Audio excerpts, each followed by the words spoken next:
Welcome to Career Tools, our guidance on not getting an offer. Folks, if you're thinking about interviewing anytime soon, now is the time to start preparing.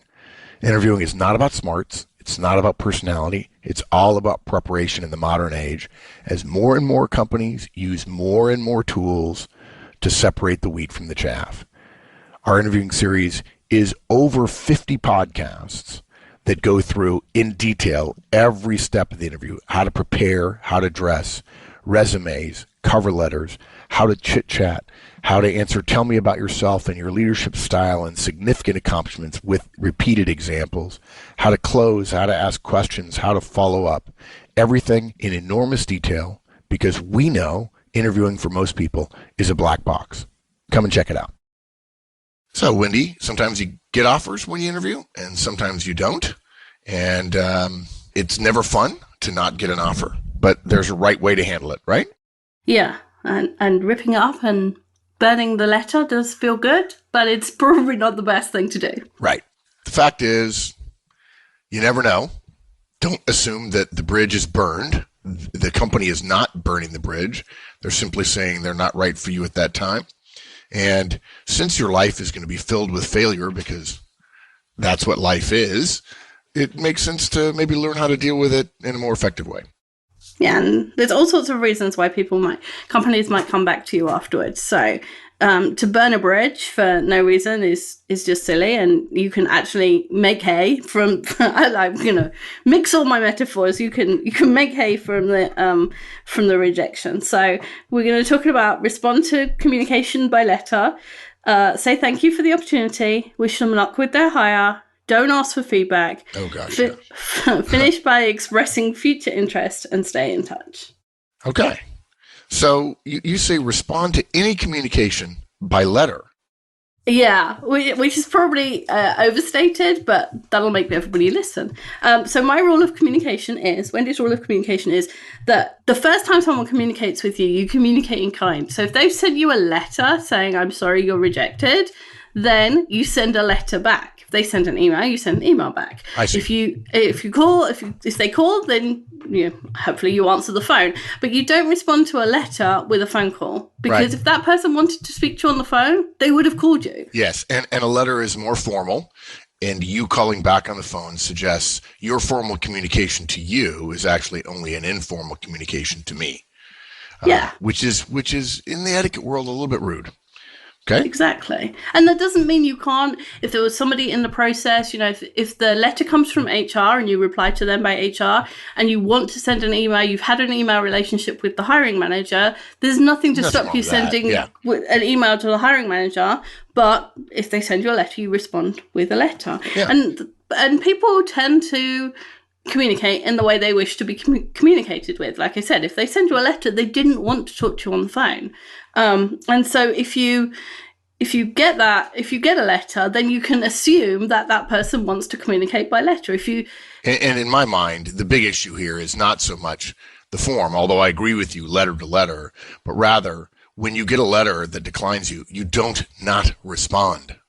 Too. Yeah, absolutely. Yeah, or an email or a voicemail.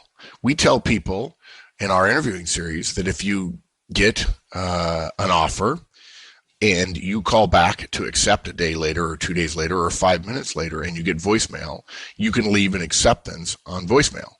By the same token, you can leave a receipt, if you will, of your rejection voicemail on voicemail as well. And people think, well, that's not as formal. No, it's not. But if they called you, you can call them back. And you can still do it in a respectful and formal way. You can leave a voicemail that comes across as totally professional, respectful, appreciative, and wishing the company well. And of course, if you get a letter, you definitely want to do it by letter in return. Okay? Yeah. And part of the reason that people send letters, particularly for rejections, is because they want to distance themselves from that piece of the process. People don't like rejecting other people. They just... it's just painful for all of us to say to somebody else, I can't give you what you want. Right. And so part of the reason you get letters is because they don't want to talk to you about it. And So by calling them and forcing them to, and we'll talk about this again in feedback, but calling them and forcing them to, you put them in an uncomfortable position, and that is not a good way to forge a relationship. Exactly. This also, though, implies that you're going to get a letter or a phone call or whatever. And there are an awful lot of folks, though, who complain that companies never respond. Yeah, even after in-person interviews, which is bad, really bad. It's really bad form. It really is. It's not cricket at all. And folks, we're not going to change that, and we're not going to address that here. It's entirely possible that one of the ways you'll learn about a rejection, we're talking about how to respond if you don't get an offer when there is communication to that effect. But there are plenty of you who have waited months and months and months and months, and finally, the overwhelming weight of the evidence is, okay, they're not going to pursue me. And that feeling that you have is a lesson to you to never do that to another. And if you ever wonder who's in charge in hiring situations and who holds all the cards, that very situation proves to you that the answer is the company, that they can choose not to communicate and get away with it. And that would be the equivalent, if you were in charge, that would be equivalent of being asked a question in an interview and just not answering. Just like looking at them. Yeah. Good. Okay. The second thing you say, and I assume this would be in the letter or obviously on the phone or in email or what have you, depending upon their communication with you, is we say thank you for the opportunity. Yeah. And the reason we say thank you for the opportunity is, at a minimum, the hiring manager has put time aside to read your resume. They've thought about the questions they want to ask. They've put time aside for you to come in. They've organized the reception, know who you are. You know, they've got someone to bring tea and coffee. And yeah, okay, so some hiring managers are completely disorganized and appear not to have done any of those, but we'll just assume that they have, even if everything goes wrong on the day. And so you're not thanking them for the opportunity of the job. You're saying thank you for all that time that you put into assessing my suitability. Yeah, and I'll tell you something. Somebody who doesn't want to do that and then complains when the company doesn't communicate the rejection is, again, not being fair to the process. A rejection, phone, email, letter, is an appropriate way to end and to show respect from the company's perspective for the amount of work you put into the interview and the process. If you then don't say thank you, even when you're told no, you're doing the same thing by not thanking them for the work that they put into it. It's just professionally respectful to say thank you for the effort. Yeah, absolutely. So we've got an example. So we might say something like, "Dear Roger, thank you for letting me know about the outcome of your interviews for the research and development manager. Of course, I'm disappointed. However, I'm grateful for the time that you took out of your day to speak to me and to show me around the plant. As I said, the work you do there is fascinating." I'll tell you something. You do that by letter, or you do that by email, or to start, or even a voicemail message.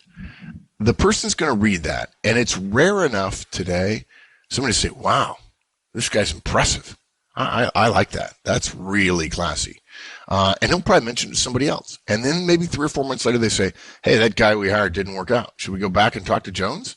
Yeah. Now, you might say, "Well, it's a little extra work." Yeah, it is. And it may turn out to be something. Or it may just be practice for behaving professionally and respectfully in general. Yeah, it's going to take you 10 minutes to amend what we've written for you. Exactly. Not even.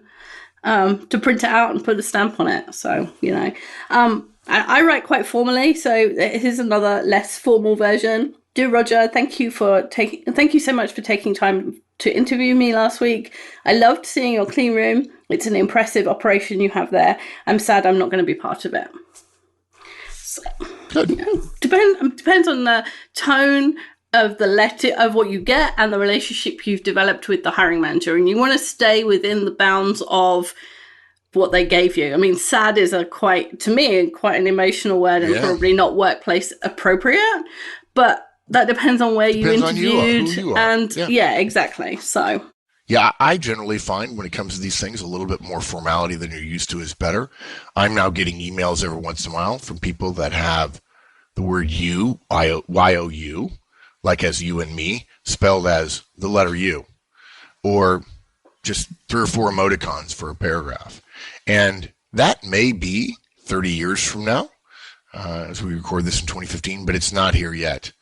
And if you do that, you're going to be perceived as emotionally/professionally less mature than somebody who recognizes that this situation, an acceptance or a declination for an opportunity for employment, bears a little bit of formality, a little bit of respect for the process. Okay, so next thing you say is wish them luck with their hire. This is my favorite part of this. It is, I recognize this is not all about me, right? Yes, and this is something that you're really good at. So I often notice when you're replying to people and they're telling you about a hire, clearly they're not hiring you, but they're telling you about a hire, or even when we've gone and talked to somebody about working with them as a client, and you going to present with them, and they decide they don't want to go with us, you often say, "I wish you luck with the people you've chosen," or I wish you luck with your hire. Yeah. And it's very gracious, and it's something I've noticed because I'm not generally very gracious, and it really works. Well, yeah, and you think about it. I'm trying to get some business with a client, or I'm trying to get hired by a company. And whether I'm representing my company or individually doesn't really matter. If the deal doesn't go my way, if I don't get hired, if I don't get the engagement, the fact that I would take that personally essentially gives the lie to the idea that I was doing this for the benefit of the company, the benefit of the client.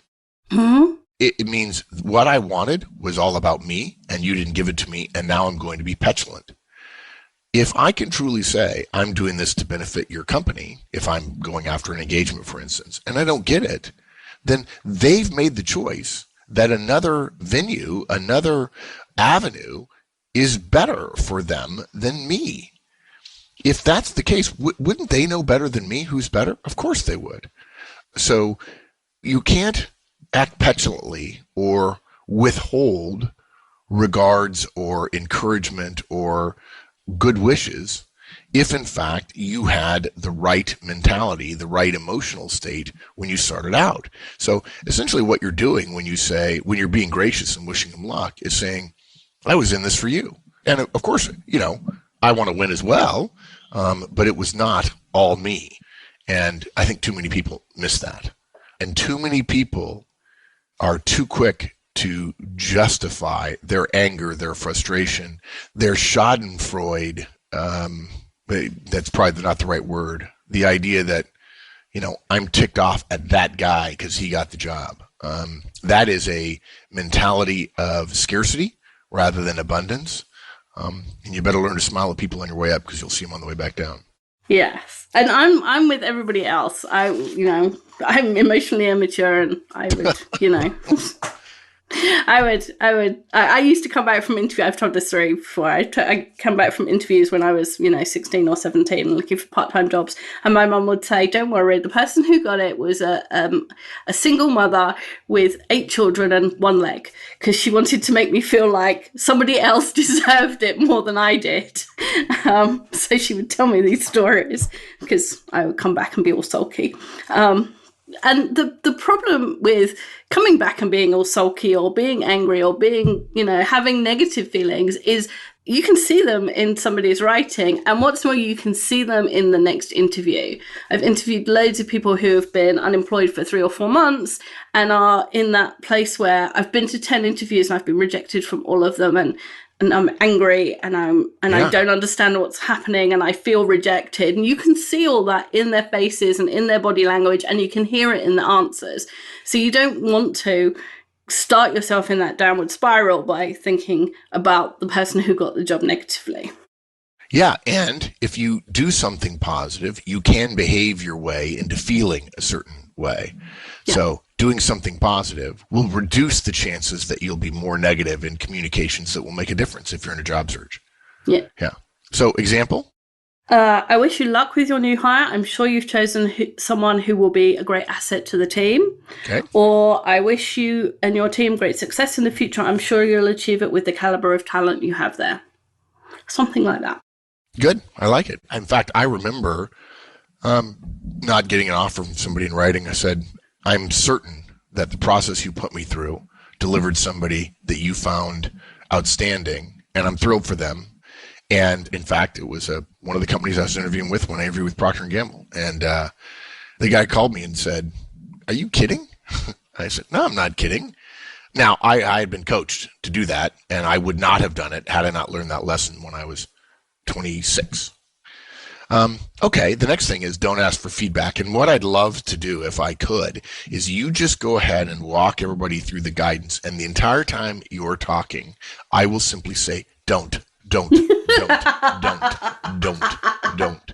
I cannot tell you how many thank you letters I've gotten for a speech, for extra time, for a favor, followed by 7 questions.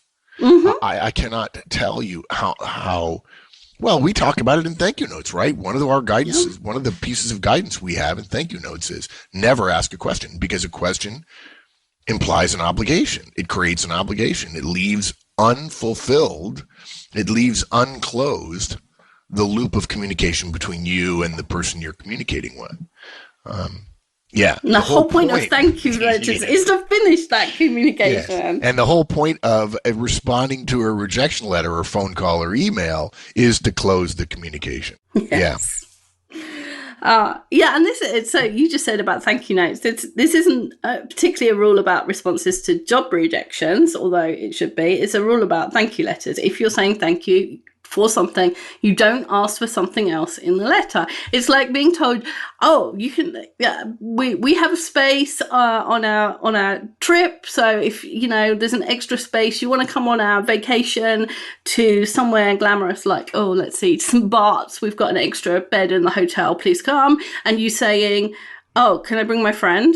Yeah, it's like, no, because we just offered something very generous to you and then you want more. Yeah. It just makes you out to be a taker and not a giver, and that's not what we want to be.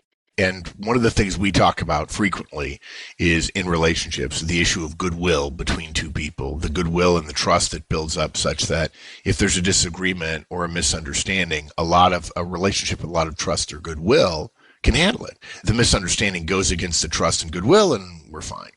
You start asking questions, you ask for feedback, you're essentially taking all that goodwill off the table.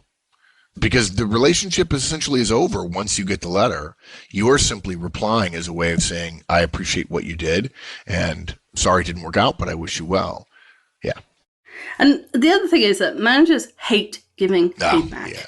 They hate it, but mostly because they're not very good at interviewing, and they don't know why someone was good or bad. They did it on gut feel, which is a really bad way to make a decision. They're not good at describing behaviors, or they don't want to tell you the truth. They don't want to say, "Well, you came in and you looked a mess," or, "You look like you were half asleep through the interview," or, "I'm not convinced you weren't drunk." They don't want to, even small things, they don't want to give you negative feedback. And that's what you're looking for. You're looking for negative feedback so you can improve next time. And they don't want to give it to you. So what they'll do is they'll give you something really benign that is useless to you. So they'll say, "Oh, another candidate had some skills that you didn't have," or "We felt that this candidate had experience that you didn't have," which tells you nothing about your ability to interview, about the skills they were looking for versus what they got. Not only is it rude, it's not going to help you. Exactly. So just don't do it. Yeah. It's a twofer. Don't do it. And then we finish by expressing future interest in our communication. Yeah. So even though we're closing the communication loop for this round, this exchange around a particular opportunity, yes. Yeah. We don't want it to be the last communication we ever have with that hiring manager. What we would really like, ideally, is for in 2 weeks for them to call and say, "Oh, actually, that candidate had dropped out or got a better offer or isn't starting, and wouldn't you like to come?" So you want to leave something open so that they feel like you would welcome another call from them. Yeah. So, and we're assuming that you interviewed with them because you were interested in the company and the job, and that didn't change while you were interviewing. And even if it did, you probably would say this anyway, because companies change, hiring managers change. So just because you interview with a company and you think, "I really don't like any of them," or I think that company is badly managed or something. 3 months later, they might have a new COO who's changed everything. So you never want to burn a bridge. So you want to say something like, after meeting you and your team and seeing your work, I'm more convinced than ever that X company is a good fit and the agricultural research industry more generally. If another opportunity comes up, I'd love to be considered. Thank you again for your time and consideration, and I hope to keep in touch. Yeah, now, folks, it's important here. We don't want to cross the line between, I don't think this is done yet, and expressing a future passive interest. Meaning, if you were to find something that you thought might be good, I would still be happy to consider that because of what a great opportunity what a great company, what a great people, and so on. You don't want to finish up saying thank you for the opportunity and saying, I'm still interested, I'm ready to interview, please give me a call, give me another chance. That's not what you're saying. You're saying, I loved the opportunity. If there are other opportunities, I'd love to hear about them. And I wish you well in this particular situation. It's a passive statement of interest. In other words, I'm not so petulant as to turn off magically the spigot of my excitement about your firm because you're not interested in me.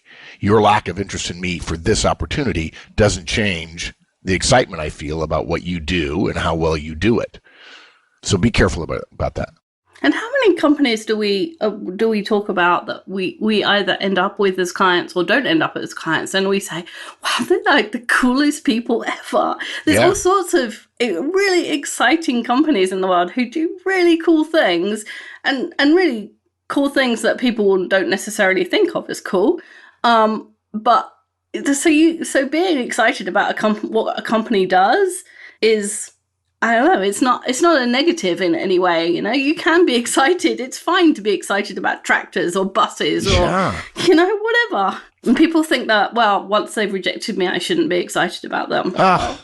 You can still be excited. What you prove by that is it was all about you.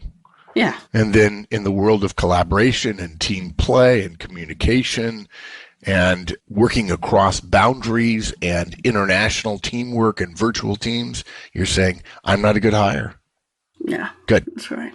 Okay, so the last part is stay in touch. Right. And we've said this before, any person you meet is part of your network. Wherever you meet them and however you meet them and whatever job they do and wherever they work, they are part of your network. And the secret to using your network and keeping your network warm is to keep in touch. And we have a whole set of podcasts about this. So you just go to the website, which is managertools.com, and search for staying in touch examples. And we have a whole bunch of examples of ways to keep in touch. And we have example letters and emails to send. So that makes it that bit easy. Yeah. I think too many people just say, it's in it for me. I didn't get what I want. I'm not going to stay in touch with them. Or they don't stay in touch. And then a year later, they meet somebody because they went into the same industry. And they say, oh, I interviewed with you guys. You guys said no. Yeah. It's just like, dude, really? Don't be dumb. Send a note and said, love to stay in touch with you, and then do so periodically. Now, if you send notes 10, 15 times, you don't hear anything back, okay, shame on me, I'll go away. But imagine meeting somebody a year later and saying, boy, I interviewed with you guys, you have a great firm. Now, mind you, you have a great firm, and I chose to be at this other one. But you say, you have a great firm, and it was so good. I told you all what a great experience I had, and I've tried to stay in touch with some people because of how good it was. I'll tell you what, you talk about somebody who will be impressed, somebody who will, you just took a potential negative. Oh, I interviewed with you guys and you didn't offer me. And now the person feels responsible. If they're halfway smart, they feel as responsible as a representative of the company. And they're thinking, wow, okay, how do I get out of that hole? And so what they say is something benign like, well, sorry, it didn't work out. Maybe you just interviewed with somebody who didn't see how good you were or something, which they have no clue what they're talking about. Mm-hmm. And it's so much easier to do the rejection right and try to stay in touch and then be able to say to somebody, actually, I tried to stay in touch with some people because it was so good. They're like, wow. And now you've turned a potential negative into a positive. And much easier for them to become a colleague, an associate, a friend, part of your network. Exactly. Yeah. Okay, so summing up, I think writing a thank you letter to a rejection is, as we like to say, classy, right? Yeah. It's easy. It doesn't cost anything more than a thank you card and a stamp. And the upside of being first in somebody's mind if something doesn't work out or if more opportunities are created is big. And so why wouldn't you? Because you don't have time? Well, I would argue that time is a choice. And if you make this kind of thing a priority, by the time you're 40 or 45, you'll have a huge network and you'll never have to look for another job again because they'll be thrown at you all the darn time. You can do this in the ads. Like, if you're watching a TV program, I bet you could, as soon as the TV program goes to ads, and by the time the ads are finished, you could have written that thank you letter and put a stamp on it. Yep. You don't not have time. It's there. Okay. Thanks, Wendy. Thanks. Bye, everyone. Hope that was helpful to you folks. Hope you never go through life not getting another offer, but if you do, now you know how to handle it.